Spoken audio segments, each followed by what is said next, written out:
وَإِذَا أَخَذَ اللَّهُ مِيثَاقَ الَّذِينَ أُوتُوا الْكِتَابَ، اور جب اللہ نے اہل کتاب سے یہ عہد لیا تھا کہ اسے لوگوں اہل کتاب سے یہ عہد لیا کہ اسے لوگوں سے ضرور بیان کرو گے، اللہ تعالیٰ کی بات کو چھپاؤ گے نہیں، انہوں نے وہ عہد اپنی پیٹھ کے پیچھے ڈال دیا، اور اس کے بدلے میں انہوں نے دنیا کی تھوڑی سی قیمت وصول کر لی، اللہ کی آیات کو بیچ ڈالا۔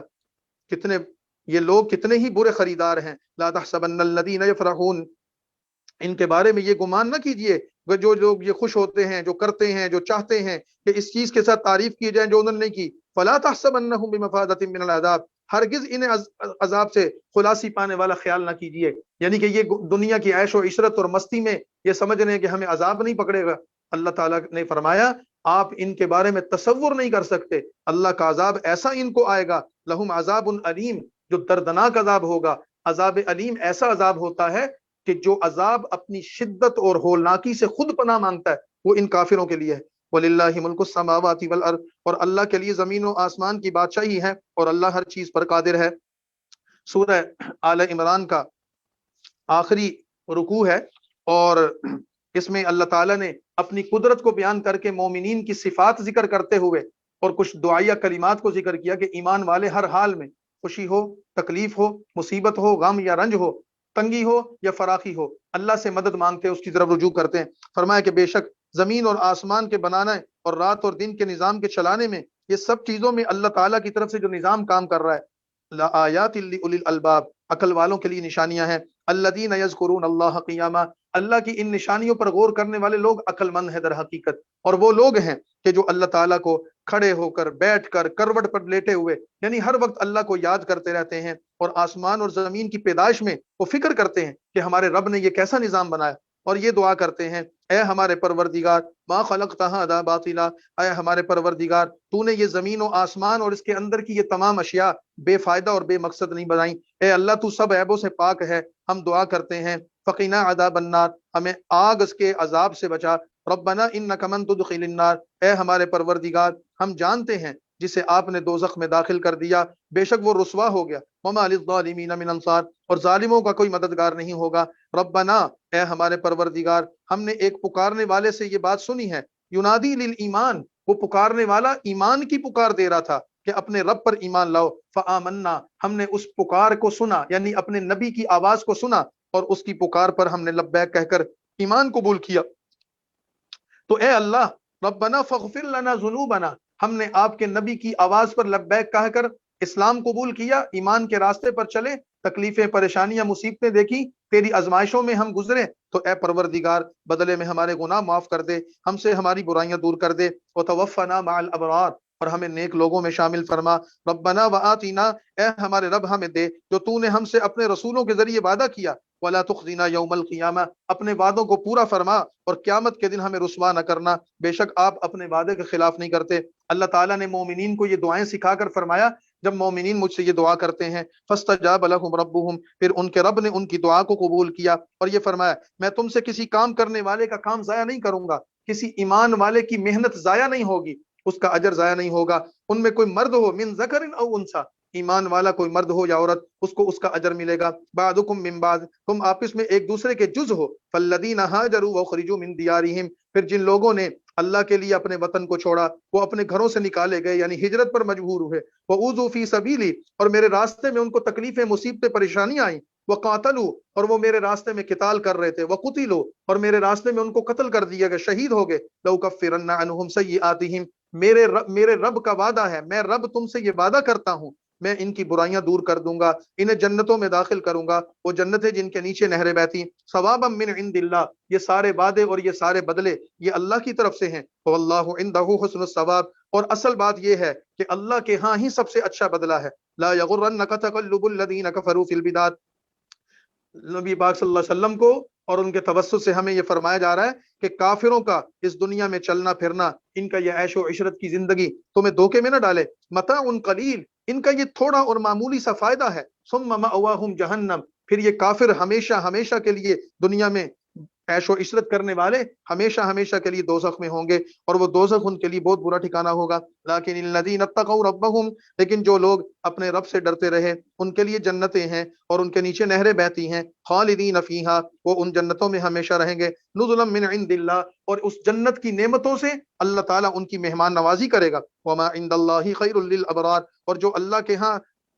وہ نیک بندوں کے لیے اجر ہے وہ سب سے بہترین اجر ہے۔ وَإِنَّ مِنْ أَهْلِ الْكِتَابِ لَمَن يُؤْمِنُ بِاللَّهِ، اور اہل کتاب میں سے بھی بعض ایسے ہیں جو اللہ پر ایمان لاتے ہیں، یعنی یہودیوں اور عیسائیوں نے رسول اللہ کی دعوت کو قبول کیا۔ جن یہودیوں اور عیسائیوں نے اسلام کی دعوت کو قبول کیا ان کی تعریف فرما دی، وَمَا أُنزِلَ إِلَيْكُمْ وَمَا أُنزِلَ إِلَيْهِمْ خَاشِعِينَ لِلَّهِ، جو چیز آپ صلی اللہ علیہ وسلم کی طرف نازل کی گئی اور جو ان سے پہلے پیغمبروں پر نازل کی گئی، سب پر ایمان لا کر اللہ کے سامنے عاجزی کرنے والے ہیں۔ بِآیاتِ اللہ ثمن قلیلا، اور اللہ کی آیتوں کو معمولی معمولی قیمتوں پر نہیں بیچتے، جیسے حضرت عبداللہ بن سلام رضی اللہ تعالیٰ ان کے ساتھی، ان کو بھی بتا دیجئے یہ دوہرے اجر کے مستحق ہیں۔ پچھلے نبیوں پر بھی ایمان لائے، آخری نبی پر بھی ایمان لائے، تورات و انجیل پر بھی ایمان رکھا اور اب قرآن پر بھی ایمان رکھتے ہیں۔ اولئک لہم اجر عند ربہم، ان کے لیے ان کے رب کے ہاں بہت بڑا اجر ہے، بے شک اللہ تعالیٰ جلد حساب لینے والا ہے۔ سورہ نساء کو اس نصیحت پر اور اس ترغیب پر ختم کیا، آخری آیت فرما رہے ہیں یا ایھا الذین آمنو، اے ایمان والو، احد کی جنگ گزر گئی، تکلیف کا دور گزر گیا، تمہارے ساتھی شہید ہو گئے، تم نے صدمے دیکھے اور تم نے منافقوں کی دغا بازی اور دھوکے بازی دیکھی، کافروں کی طرف سے حملہ کر کے جو زخم تمہیں پہنچا تم نے اس کو بھی برداشت کیا، تمہارے مسلمان کلمہ گو بظاہر ایمان لانے والے منافقین تمہیں دھوکہ دے گئے، تم نے دشمن کا وار اپنے سینے پر بھی برداشت کیا، تم نے اپنے ہی لوگوں کا وار اپنی پشت پر بھی برداشت کیا، تمہارے نبی نے صدمے دیکھے، یہ سب کچھ ہونے کے باوجود اللہ فرماتے ہیں ایمان والو صبر کرو،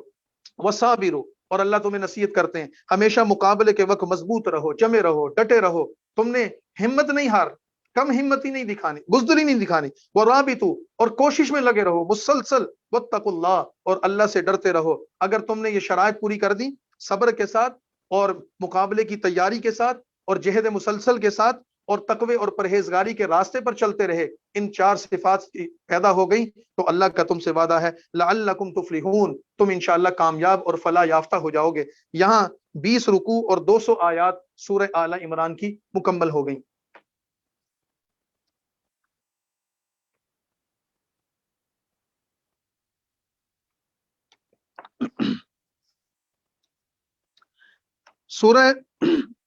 سورہ نساء قرآن پاک کی چوتھی سورت ہے، اور یہ سورت بھی مدینہ منورہ میں نازل ہوئی۔ قرآن کریم کی چوتھی سورتوں میں سے سورت نساء قرآن کریم کی اہم ترین سورت، جیسے سورہ بقرہ میں، سورہ آل عمران میں بہت سے احکام اور مضامین بیان کیے گئے، اسی طرح سورہ آل عمران میں بھی بڑے زبردست قسم کے، سورہ نساء میں بھی بڑے زبردست قسم کے احکامات ہیں۔ بنیادی طور پر مسلمانوں کی جنگ احد کے بعد زندگی میں بہت ساری تغیرات آئے تھے، بڑی تعداد میں مسلمان شہید ہوئے تو بیوگان تھیں، یتیم بچے تھے، مسلمانوں کے نکاح میں جو عورتیں تھیں ان کے مسائل تھے، ان کی ضروریات، ان کا نان نفقہ، یتیم بچوں کی کفالت، ان کی تعلیم، ان کی تربیت۔ اسی طرح مسلمان جو 2-3 سال ہو گئے تھے مدینہ طیبہ میں آ گئے تھے، ان کی ایک ریاست تشکیل پا رہی تھی، ان کا ایک نیا معاشرہ تشکیل پا رہا تھا، ان کی سوسائٹی کی تعمیر ہو رہی تھی۔ اس حوالے سے اس صورت کو اللہ تعالیٰ نے اس زمانے میں نازل کیا، احد کی جنگ کے بعد اس کے اکثر آیات اور تقریباً سارے مضامین اس زمانے میں نازل ہوئے، جس میں مسلمانوں کی معاشرتی زندگی، ان کی خانگی گھریلو زندگی، ان کی انتظامی زندگی کیسے درست ہوگی، اس کے حوالے سے کیا ہدایات ہیں وہ ذکر کی۔ اسی طرح عورتوں کے بنیادی حقوق، جاہلیت میں عرب میں عورتوں کو حقوق نہیں دیے جاتے، ان کو انتہائی کمتر سمجھا جاتا تھا، حقیر سمجھا جاتا تھا، بیوی ہونے کے ناطے، بیٹی ہونے کے ناطے ان کو ذلیل کیا جاتا تھا، ان کی حق تلفی کی جاتی تھی، ان کو وراثت میں حصہ نہیں دیا جاتا۔ قرآن کریم نے وراثت کے حقوق بیان کرتے ہوئے عورتوں کے حصے متعین فرمائے، ان کو عزت اور احترام دیا۔ یتیموں کے حقوق کو سلب کر لیتے تھے، یتیموں کے ساتھ ظلم کرتے تھے، یتیموں کے مال کو کھا جاتے تھے، اللہ تعالیٰ نے یتیموں کے حقوق بیان فرمائے، ان کے مال کی نگرانی کرنے کی تاکید کی۔ اسی طرح پھر نکاح اور طلاق کے بہت سارے مسائل، میاں بیوی کے باہمی زندگی اور ان کے حقوق اور تعلقات کے حوالے سے بہت سارے بیانات ہیں جو اس صورت کے ابتدا سے آیت نمبر 35 تک چلیں گے۔ پھر اس کے بعد نماز کے متعلقہ کچھ احکام، جہاد اور قتال کے متعلقہ کچھ احکام، پھر اسی طرح ضمناً یہودیوں کی بدعمالیاں، عیسائیوں کی بدعقیدگی اور ان کی بدعمالیاں، ان کی نفی کی، اور پھر تفصیل کے ساتھ اس صورت کے اندر چونکہ مدینہ منورہ میں ایک نیا طبقہ پیدا ہو گیا تھا جو منافقین کا طبقہ تھا، زبان سے کلمہ پڑھتے تھے، دل میں کفر تھا، مسلمانوں سے ان کی بڑھتی ہوئی شان و شوکت سے مروب ہو کر مفاد اور فائدہ حاصل کرنے کے چکر میں اسلام کا دعویٰ کرنے والے وہ لوگ اللہ کے نبی صلی اللہ علیہ وسلم کو کہتے تھے کہ ہم مسلمان ہیں، لیکن در حقیقت کافروں سے ملے ہوئے تھے۔ ان منافقین کا تفصیل کے ساتھ تذکرہ کیا ہے یہ سورہ نساء میں۔ اس سورۃ نساء کا نام بھی خواتین کے نام پر ہے، یعنی چونکہ اس سورت میں خواتین کے بہت سارے حقوق ذکر کیے ہیں، جاہلیت کی رسومات کی مخالفت اور تردید کی ہے، اس مناسبت سے اس سورت کا نام سورۃ نساء رکھا گیا ہے۔ ہم اس سورت کو شروع کر رہے ہیں۔ بسم اللہ الرحمن الرحیم۔ یا ایھا الناس اتقوا ربکم الذی خلقکم من نفس واحدہ۔ سورہ آل عمران کا جو اختتام ہوا تھا اس میں سب سے آخری جو نصیحت کی تھی وہ تھی تقوی، واتقوا اللہ، لوگوں پرہیزگاری اور تقوی اختیار کرو۔ انسان کی زندگی کے تمام اعمال کا دار و مدار تقوی پر ہے، اللہ کے ڈر اور اس کے خوف پر ہے۔ تو سورۃ آل عمران کا اختتام اس نصیحت پر کیا، اور سورہ نساء کا آغاز بھی اسی بات سے کیا کہ اے ایمان، اے لوگو، یا ایھا الناس، اے لوگو، اتقوا ربکم، اپنے رب سے ڈرتے رہو، تقوی اختیار کرو۔ تمہارا رب کون ہے؟ جس نے تمہیں ایک جان سے پیدا کیا، یعنی کہ آدم علیہ السلام، وخلق منہا زوجہا، اور اسی آدم کے وجود سے اللہ نے ان کی بیوی کو بنایا، وبث منہا رجالا کثیرا ونساء، اور ان دونوں میں سے اللہ نے پھر بہت سارے مرد اور عورتیں پھیلا دی۔ آج روئے زمین پر دنیا کے تمام انسان وہ آدم اور حوا کی اولاد ہیں، اور اللہ فرما رہے ہیں واتقوا اللہ، اللہ سے ڈرو جس کا واسطہ دے کر تم ایک دوسرے سے اپنا حق مانگتے ہو، اور رشتہ داری کے تعلقات کو بگاڑنے سے بچو۔ دنیا میں ہم کہتے ہیں نا اللہ کا واسطہ میرا حق دے دے، اللہ کا واسطہ میری بات مان لے، فرمایا کہ دنیا میں تم جو رسمن اللہ کا واسطہ دیتے ہو، اللہ تمہیں حقیقتاً اپنا واسطہ دے کر کہتا ہے کہ اس سے ڈرتے ہوئے حقوق ادا کرو۔ ان اللہ کان علیکم رقیبا، بے شک اللہ تم پر نگرانی کر رہا ہے۔ اب سورۃ نساء کے احکامات میں سے جو احکام ہیں ان میں سے پہلا حکم یتیموں کے حوالے سے، کسی شخص کو کسی یتیم کی کفالت، سرپرستی یا نگرانی کرنے کی ذمہ داری مل جائے تو اللہ تعالیٰ کی طرف سے اس کو 3 ہدایات دی گئی ہیں۔ آیت نمبر 2،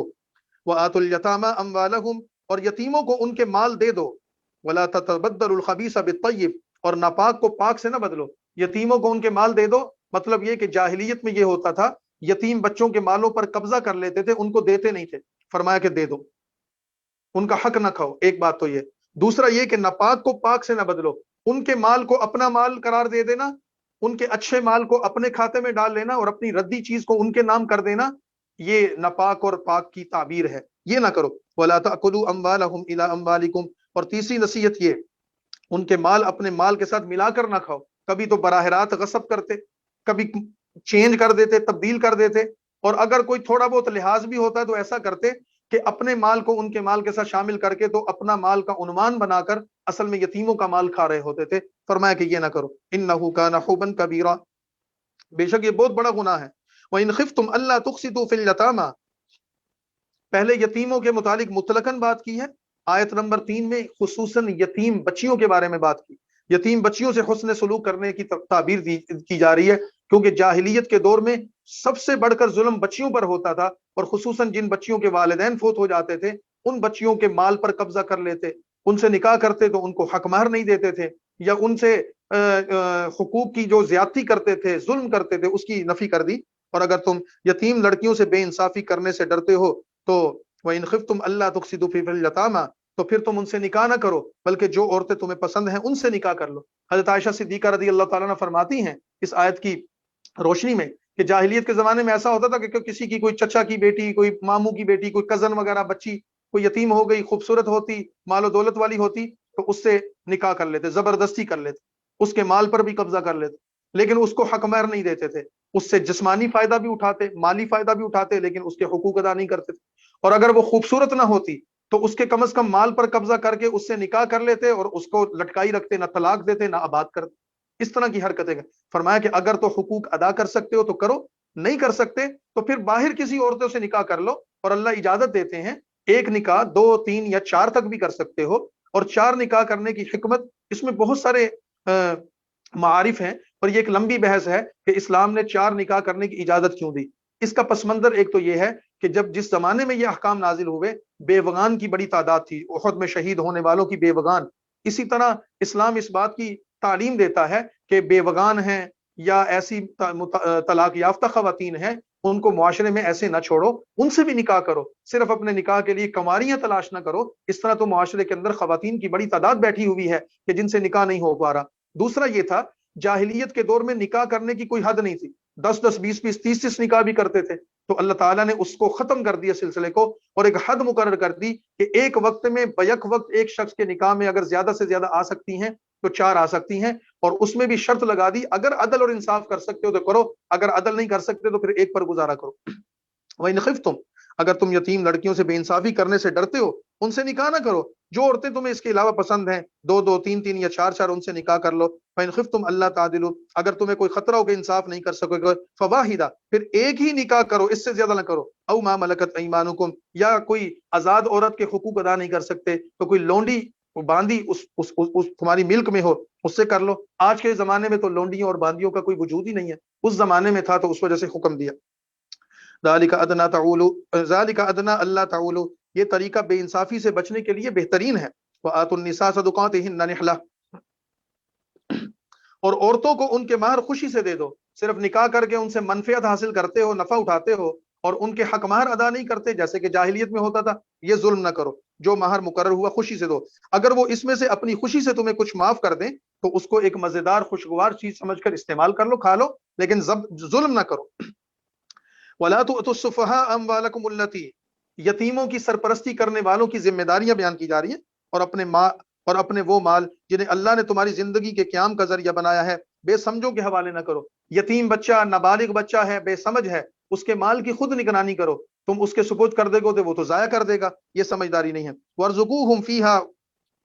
اور انہیں ان مالوں سے کھلاتے اور پناتے رہو۔ یتیم کی کفالت تو کرنی ہے لیکن اس کے مال ہی میں سے اس پر خرچ کرو، اور انہیں نصیحت کی بات کہتے رہو، یعنی ان کی تربیت بھی کرو۔ جب کسی کی کفالت میں کوئی یتیم بچہ بچی آ جائے، اس کے مال کو اس پر خرچ کرو، اس کا حساب رکھو، ساتھ ساتھ اس کی تربیت کرو۔ ایسا نہ کرو کہ اس کا مال اس کے سپرد کر کے اس کو چھوڑ دو اور وہ بچہ سارے اپنے مال کو ضائع کر دے۔ اور ساتھ یہ بھی ہدایت فرما دی، وَابْتَلُوا الْيَتَامَىٰ حَتَّىٰ إِذَا بَلَغُوا النِّكَاحَ، اور یتیموں کی آزمائش کرتے رہو، یعنی ان کو آزماتے رہو، کتنے کے سمجھدار بن گئے، معاملات کو کتنا کے سمجھتے ہیں، نفع نقصان کو کتنا سمجھتے ہیں۔ اور جب وہ نکاح کی عمر کو پہنچ جائے، پھر اگر ان میں سے کوئی ہوشیاری دیکھو، یہ سمجھو کہ یہ ذمہ دار بن گیا ہے، اپنی ذمہ داریوں کو سمجھنے لگا ہے، تو پھر ان کے مال ان کے سپرد کر دو، اور انصاف کی حد سے تجاوز کر کے یتیموں کا مال نہ کھاؤ۔ یتیموں کا مال کھانا یہ بہت بڑا گناہ ہے۔ وَمَنْ كَانَ غَنِيًّا فَلْيَسْتَعْفِفْ، اور جسے ضرورت نہ ہو وہ یتیم کے مال سے بالکل بچے۔ وَمَنْ كَانَ فَقِيرًا فَلْيَأْكُلْ بِالْمَعْرُوفِ، اور کوئی نگران اور سرپرست خود مالی طور پر کمزور ہے، یتیم کی کفالت نہیں کر سکتا، تو اس کی نگرانی اور سرپرستی کرنے اور اس کی تعلیم و تربیت کا جو اس پر بوجھ پڑا ہے، وہ یتیم کے مال میں سے اگر کچھ لے لیتا ہے بطور معاوضہ یا تنخواہ کے، اس میں کوئی حرج نہیں۔ فَإِذَا دَفَعْتُمْ إِلَيْهِمْ أَمْوَالَهُمْ، پھر جب ان کے مال ان کے حوالے کر دو تو پھر اس پر گواہ بنا لو، تمہارے پاس یتیم کا مال آیا تھا، اس کا حساب رکھو، اور جب تم اس کے سپرد کر رہے ہو، اب وہ جوان بچہ بن گیا، تو پھر اس کے سپرد کرتے ہوئے لکھ پڑھ کر لو، گواہ بنا لو، تاکہ بدگمانی پیدا نہ ہو کہ میں نے اپنی امانت اس کے سپرد کر دی۔ وَكَفَىٰ بِاللَّهِ حَسِيبًا، اور اصل حساب تو اللہ کے پاس ہے۔ لِلرِّجَالِ نَصِيبٌ مِّمَّا تَرَكَ الْوَالِدَانِ وَالْأَقْرَبُونَ، جاہلیت کے دور میں وراثت نہیں دی جاتی تھی عورتوں کو، مرد ہی ساری وراثت پر قبضہ کر لیتے۔ آگے پھر اگلے رکوع میں وراثت کے تفصیلی احکامات بیان کی جا رہے ہیں، لیکن یہاں ایک اصول ذکر کر دیا، جس طرح مرنے والے کے مال میں مرد وارث بنتا ہے، اسی طرح اللہ نے عورتوں کو بھی وارث بنا دیا ہے۔ آئندہ کے بعد مرد اور عورتیں یہ اپنے مرنے والوں کے مال میں وراثت میں برابر شریک ہوں گے۔ لِلرِّجَالِ نَصِيبٌ مِّمَّا تَرَكَ الْوَالِدَانِ وَالْأَقْرَبُونَ، مردوں کا اس مال میں حصہ ہے جو ماں باپ اور رشتہ داروں نے چھوڑا ہو، اسی طرح عورتوں کو بھی اس مال میں اسی طرح حصہ ہے جو ان کے ماں باپ اور ان کے رشتہ داروں نے چھوڑا ہو، تھوڑا ہو یا زیادہ حصہ ہو، لیکن اللہ نے ایک حصہ مقرر کر دیا، اس حصے کی تفصیل ہم آگے پڑھ رہے ہیں۔ وَإِذَا حَضَرَ الْقِسْمَةَ أُولُو الْقُرْبَىٰ وَالْيَتَامَىٰ وَالْمَسَاكِينَ، اور جب تقسیم کے وقت وراثت کے مال کی تقسیم ہو رہی ہو، کوئی رشتہ دار، کوئی یتیم اور مسکین موقع پر آ جائیں، تو اس مال کو تقسیم کرتے ہوئے اس میں سے بھی انہیں کچھ نہ کچھ بطور ہدیے کے، نذرانے کے، خیرات کے دے دو، اور ان کو ڈانٹو نہ، ان کو معقول بات کرو۔ جب وراثت کی تقسیم ہو رہی ہوتی ہے تو لوگ آ جاتے ہیں امیدوار بن کر، لیکن یہ ذہن میں رہے کہ یہ کسی کو خیرات اور صدقہ وہ کرے گا جس کا اپنا مال ہوگا، جو وارث ہوگا، لیکن اگر کوئی نابالغ بچہ ہے، وارث بنا ہے، اس کے مال میں سے خیرات کرنا جائز نہیں ہے۔ نابالغ بچے کے مال میں سے کسی کو اس کی اجازت، اس کی رضامندی کے بغیر دینا یہ جائز نہیں۔ وَلْيَخْشَ الَّذِينَ لَوْ تَرَكُوا مِنْ خَلْفِهِمْ، اگر کوئی وارث نہیں ہے، موقع پر آ گیا مال کی تقسیم کے وقت، تو اس کو ڈانٹ ڈپٹ کر دھکے دے کر نکال دینا، تو کون ہے، اس کی بھی تلقین کی جا رہی کہ نہیں، اس کے ساتھ اچھے طریقے سے پیش آؤ، اور ایسے لوگوں کو ڈرنا چاہیے۔ اگر اپنے بعد اپنے چھوٹے چھوٹے بچے چھوڑ جائیں جن کی ان کی جن کو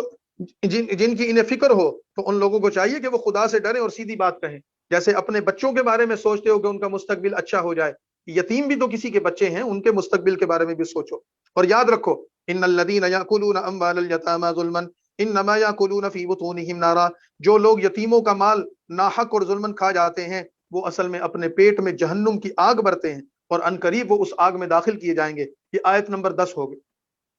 آیت نمبر 11 سے سورۃ النساء سے،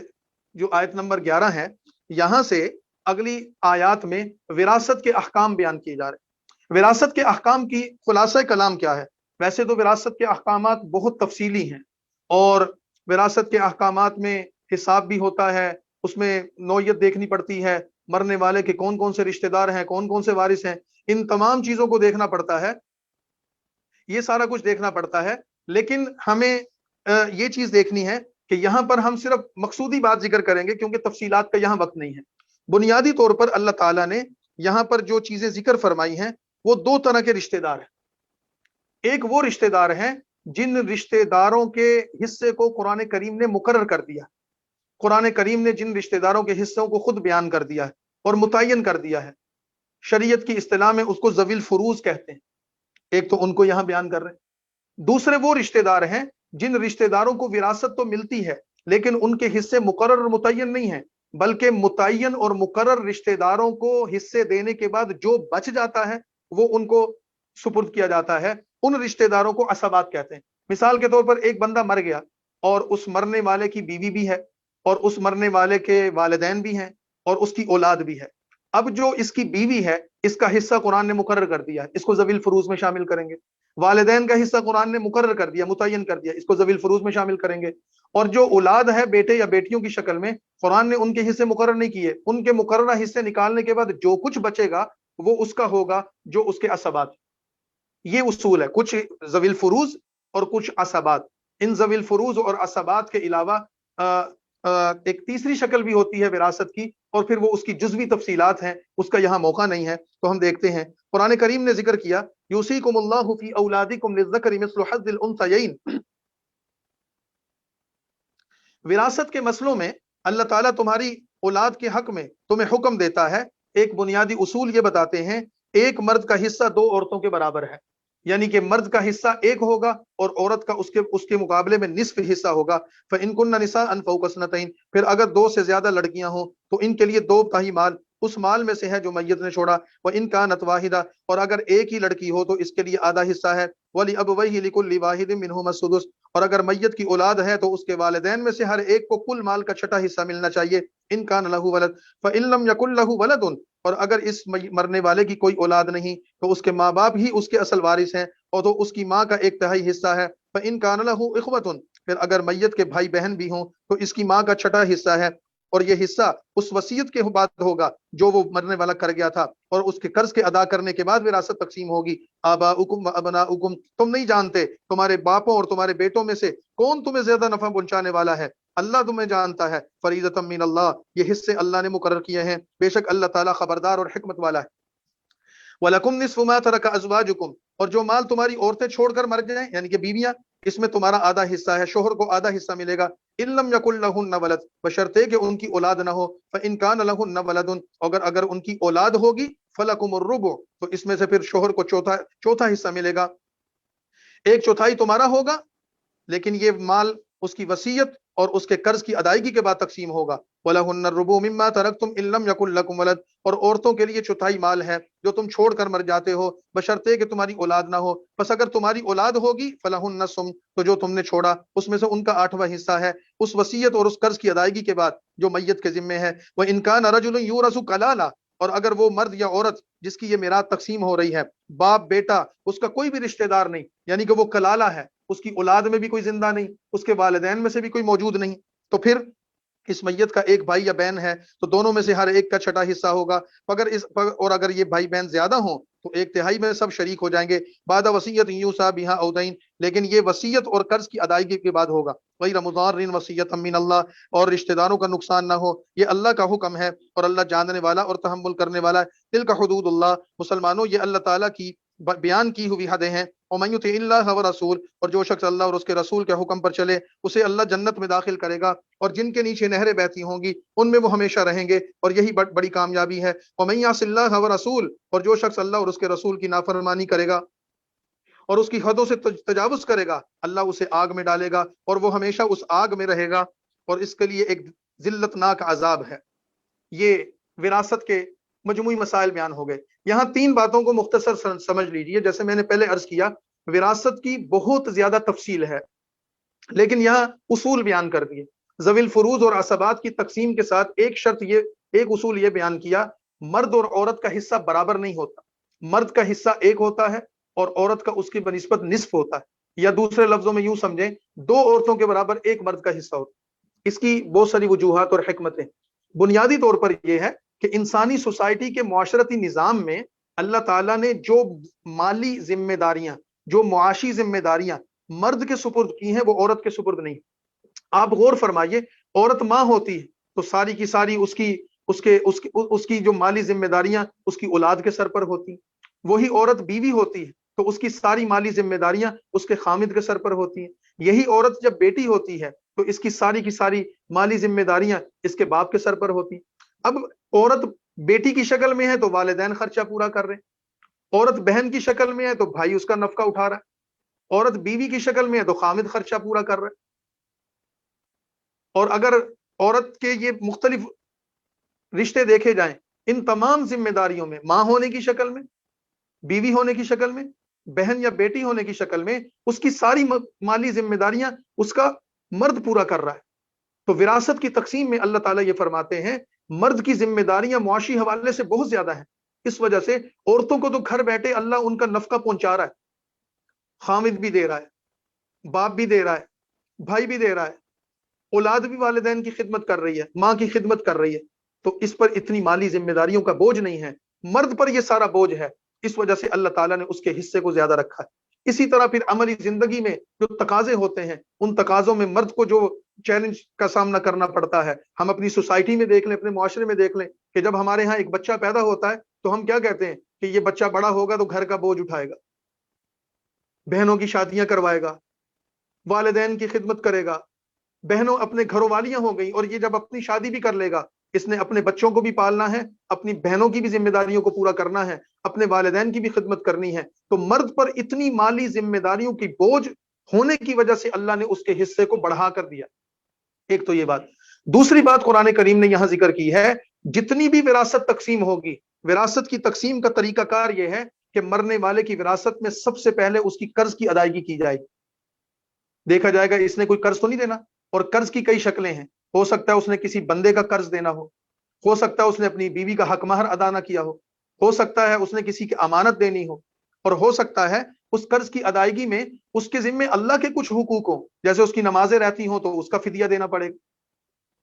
اس کے روزے رہتے تھے تو اس کا فدیہ دینا پڑے گا، اس کی زکوٰۃ رہتی تھی تو اس کا فدیہ دینا پڑے گا. تو مرنے والے کی مرنے کے بعد اس کی وراثت کی تقسیم سے پہلے اس کے ذمے جو اللہ کا قرض ہے یا بندوں کا قرض ہے، سب سے پہلے اس کو ادا کیا جائے. اس قرض کی ادا کرنے کے بعد، سارے کے سارے قرض کے ادا کرنے کے بعد پھر دیکھا جائے گا کہ مرنے والے نے کوئی وصیت تو نہیں کی. اگر اس نے وصیت کی ہے تو پھر اس کی وصیت پر عمل کیا جائے گا، لیکن مرنے والے کی وصیت پر، کل وصیت پر عمل نہیں کیا جائے گا، ایک تہائی وصیت پر عمل کیا جائے.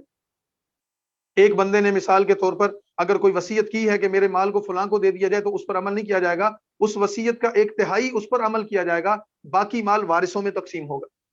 اور یہ ذہن میں رہے تیسری بات کہ وصیت کرنے والے نے اگر وصیت کی اور وہ وصیت اس نے اپنے کسی وارث کے حق میں کی تو اللہ کے نبی صلی اللہ علیہ وسلم کا ارشاد ہے کہ وصیت کے حق، وارث کے حق میں وصیت معتبر نہیں.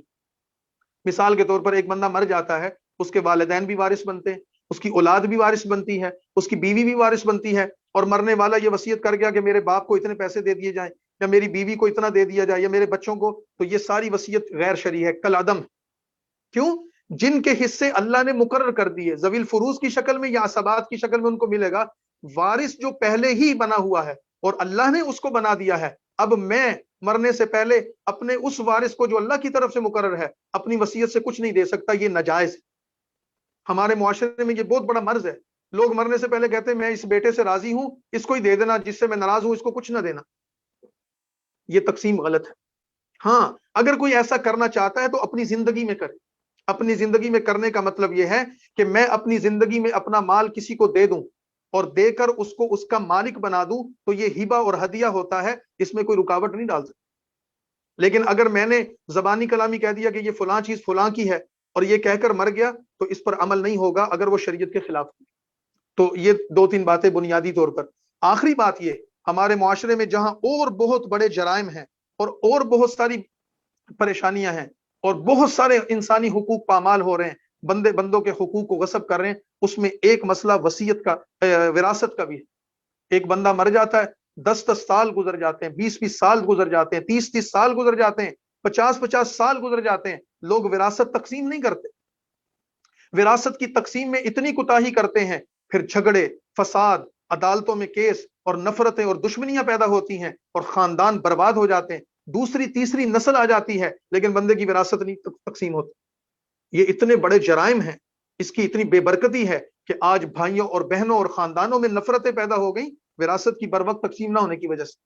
اس وجہ سے ہم سب کو یہ چاہیے جب کوئی شخص فوت ہو جائے تو اس کی وراثت کی تقسیم کا فیصلہ کرنا چاہیے، اور اس میں اگر تقسیم میں فوری طور پر تقسیم میں دشواری پیش آئے گی، ظاہری بات ہے، گھر ہے، مال ہے، بینک بیلنس ہے، زمینیں ہیں، جو بھی ہے، اس میں تقسیم میں بڑی مشکل پیش آئے گی، تو کم از کم تقسیم کرنے کی شکل یہ ہے کہ مرنے والے کی وراثت کی تقسیم کا فیصلہ کر لیا جائے، اور وہ رسا بیٹھ کر افہام و تفہیم، پیار اور محبت کے ساتھ، اعتماد کے ساتھ لکھ پڑھ کر لیں کہ تجھے یہ ملے گا، تیرا یہ حصہ ہے، میرا یہ حصہ ہے، اور ٹائم مقرر کر لیں، 1 سال کے بعد ہم اس کو تقسیم کر لیں گے، 2 سال کے بعد اس کو تقسیم کر لیں گے، تاکہ سب مطمئن ہو جائیں۔ یہاں کیا ہوتا ہے، باپ مر گیا، بیٹا اس پر قابض ہے اور بہن بیٹھی ہوئی ہے، 10 20 20 سال گزر گئے، اس کو وراثت میں حصہ نہیں دیتے۔ یہ اتنا بڑا جرم ہے، اتنا بڑا جرم ہے کہ اللہ کے نبی صلی اللہ علیہ وسلم کی احادیث کو اٹھایا جائے، قرآن کی آیات کو دیکھا جائے تو اس کو ظلم عظیم قرار دیا گیا ہے، اس سے بچنا چاہیے۔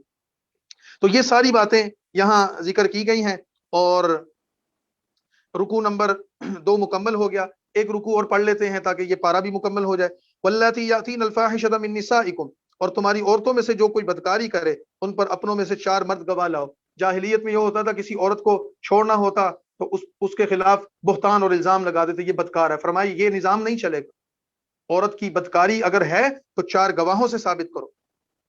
تو اس پر 4 گواہ لاؤ، اپنوں میں سے 4 مرد گواہ لاؤ۔ فَإِن شَهِدُوا، اگر وہ گواہی دے دیں تو ان عورتوں کو گھروں میں بند رکھو یہاں تک کہ انہیں موت آ جائے یا اللہ ان کے لیے کوئی راستہ نکال دے۔ ابتدائی حکم یہ تھا اگر کسی عورت کی بدکاری ثابت ہو گئی تو اس کو گھر میں مقید کرو تا حیات، لیکن یہ ابتدائی حکم تھا۔ بعد میں پھر سورہ نساء میں زنا کرنے والے، بدکاری کرنے والے مرد اور عورت کی سزا ذکر کی ہے، وہ سورہ نور میں 18ویں پارے میں انشاءاللہ بیان ہوگی، وہاں ہم اس کو ذکر کریں گے۔ واللذان یاتیان منکم فآذوہما، اور تم میں سے جو 2 مرد آپس میں بدکاری کریں، جس کو ہم جنس پرستی یا لواطت کہتے ہیں، تو ان کو بھی سخت تکلیف دو۔ ہاں اگر وہ توبہ کریں یا اپنی اصلاح کر لے تو انہیں چھوڑ دو، بے شک اللہ توبہ کو قبول کرنے والا اور مہربان ہے۔ لواطت کی سزا قرآن نے ذکر نہیں کی، اس کا اختیار اللہ نے قاضی کو دیا، جج کو دیا، لیکن فقہا نے یہ بات لکھی ہے ایسی سزا دی جائے لواطت کرنے والے کو کہ وہ نشان عبرت بن جائے۔ انما التوبۃ علی اللہ للذین یعملون السوء، اللہ پر توبہ قبول کرنے کا حق انہی لوگوں کے لیے ہے جو جہالت کی وجہ سے برا کام کرتے ہیں اور اس کے بعد جلد توبہ کر لیتے ہیں، یعنی اللہ انہی کی توبہ قبول کرتا ہے جو توبہ میں جلدی کرتے ہیں، ان لوگوں کو اللہ معاف کر دیتا ہے۔ وکان اللہ علیما حکیما، اور اللہ سب کچھ جاننے والا ہے، اور اللہ تعالیٰ حکمت۔ ولیست التوبۃ للذین یعملون السیئات، اور ان لوگوں کی توبہ قبول نہیں ہوتی جو مسلسل برے کام کرتے رہتے ہیں، یہاں تک کہ جب ان کی موت کا وقت آ جاتا تو کہتے ہیں یا اللہ میری توبہ۔ ایسی توبہ اللہ قبول نہیں کرتا، یہ کفر کی حالت میں مرتے ہیں، کیونکہ نزع کی حالت میں موت کے وقت کی توبہ قبول نہیں۔ ان کے لیے ہم نے دردناک عذاب تیار کیا ہے۔ یا ایھا الذین آمنوا لا یحل لکم ان ترثوا النساء کرہا، اور ایک نصیحت یہ کر دی ایمان والو، تمہارے لیے یہ جائز اور حلال نہیں ہے کہ زبردستی عورتوں کو میراث میں لے لو۔ جاہلیت کے دور میں بیوغان کو اور یتیم بچیوں کو وراثت سمجھ کر عورتوں پر ہی قبضہ کر لیتے تھے، عورتوں کو ہی وراثت کا مال سمجھ کر ان پر قبضہ کر لے۔ فرمایا یہ کام نہ کرو، یہ انسان ہیں، ان کی حرمت اور ان کا عزت اور احترام ہے، ان سے اپنے رشتہ داری اور تعلق کو نبھاؤ، ان پر قبضے نہ کرو، یہ تمہاری وراثت نہیں ہے۔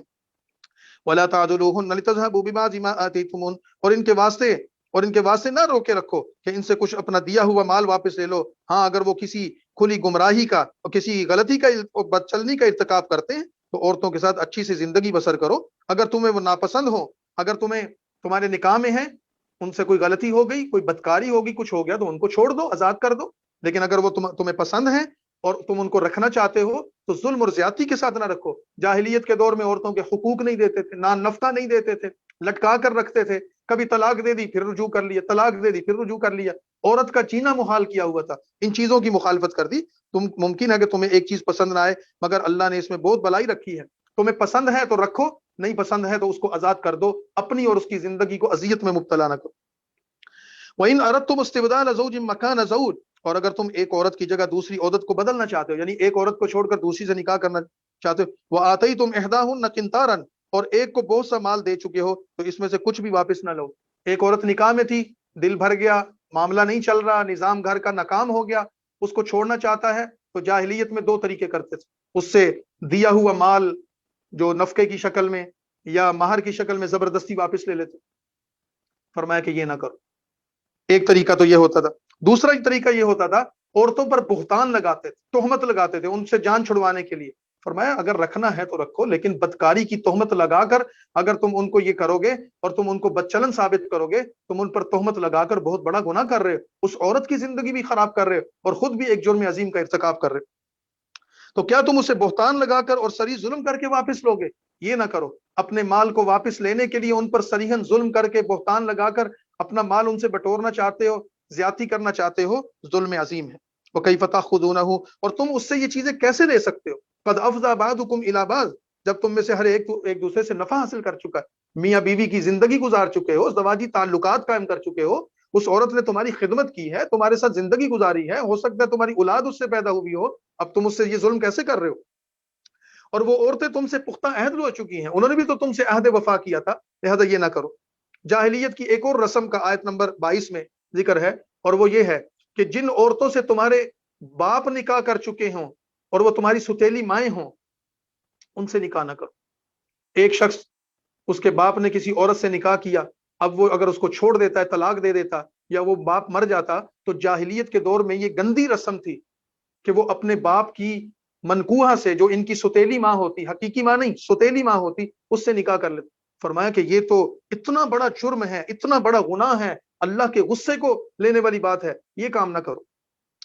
وَلَا تَنْكِحُوا مَا نَكَحَ آبَاؤُكُم مِّنَ النِّسَاءِ، اور ان عورتوں سے نکاح نہ کرو جن سے تمہارے باپ نکاح کر چکے ہیں، الا ما قد سلف، ہاں اگر تم نے آج سے پہلے ایسا جرم عظیم کر لیا، یہ گندا کام کر لیا، اللہ تمہیں معاف کرتا ہے، کیونکہ وہ جاہلیت اور کفر کے زمانے کی باتیں تھیں. اب اسلام آ چکا، اسلام پچھلے گناہوں کو مٹا دیتا ہے. انہ کان فاحشہ، یہ تو بہت بڑا بے حیائی اور فحاشی کا کام ہے. وہ مقتا، اور اللہ کا غصہ لانے والا کام ہے. وہ ساء سبیلا، اور بہت برا چلن ہے، لہذا مسلمانوں آئندہ نہ کرنا. یہاں پر آیت نمبر 22 اور 3 نمبر رکوع ختم ہو گیا. آگے آیت نمبر 23، یہ چوتھے پارے کی آخری آیت ہے. کن کن عورتوں سے نکاح کرنا اللہ نے حرام کیا ہے، اس کی تفصیل سورہ نساء کی آیت نمبر 23 سے شروع ہو رہی ہے، جو چوتھے پارے کی آخری آیت ہے، اور رکوع نمبر 4 ہے، اور آگے پھر 5واں پارہ شروع ہو رہا ہے. ہم انشاءاللہ العزیز کل اس کو پھر تفصیل کے ساتھ بیان کریں گے، اور پھر اس کی تفصیلات انشاءاللہ آگے چلیں گی. یہاں پر ہم آج کے درس کو ختم کرتے ہیں. 2 سوال ہمارے پاس آئے ہیں، ایک پہلے کیا گیا تھا، ایک سوال چند دن پہلے، 2 دن پہلے کیا گیا تھا، کہ جب سورہ بقرہ میں ہم نے بیان کیا تھا حرمت علیکم المیتہ والدم ولحم الخنزیر وما اہل بہ لغیر اللہ، کہ اللہ تعالیٰ نے جو چیزیں حرام کی ہیں، جیسے مردار ہے، سور کا گوشت ہے، غیر اللہ کے نام پر کوئی چیز ہے وہ نہ کھاؤ، اور اللہ تعالیٰ نے جو چیزیں حرام کی ہیں ان سے بچو. اس میں ایک چیز یہ بیان کی گئی تھی، ایک چیز اس میں یہ بیان کی گئی تھی کہ اللہ تعالیٰ نے جو چیزیں حرام کی ہیں ان چیزوں کو استعمال نہ کرو، ان سے بچو، غذا میں نہ لو. لیکن اگر کوئی ایسی جگہ پر کوئی بندہ چلا گیا کہ جہاں پر اس کی زندگی کا مسئلہ ہے، اور وہ اپنی زندگی بچانے اور اپنی بقا کے لیے اگر کوئی ایسا معاملہ کرتا ہے تو اس کا کیا حکم، اس کی تفصیل یہ بیان کی گئی تھی. اس کی تفصیل یہ بیان کی گئی تھی کہ جن لوگوں نے کسی ایسے ملک، کسی ایسے خطے میں قیام کر رکھا ہے جہاں پر ان کو حلال غذا میسر نہیں اور ان کے پاس کوئی متبادل بھی موجود نہیں، تو پھر وہ صرف اپنی زندگی بچانے کے لیے اب ایسی غذا استعمال کر سکتے ہیں.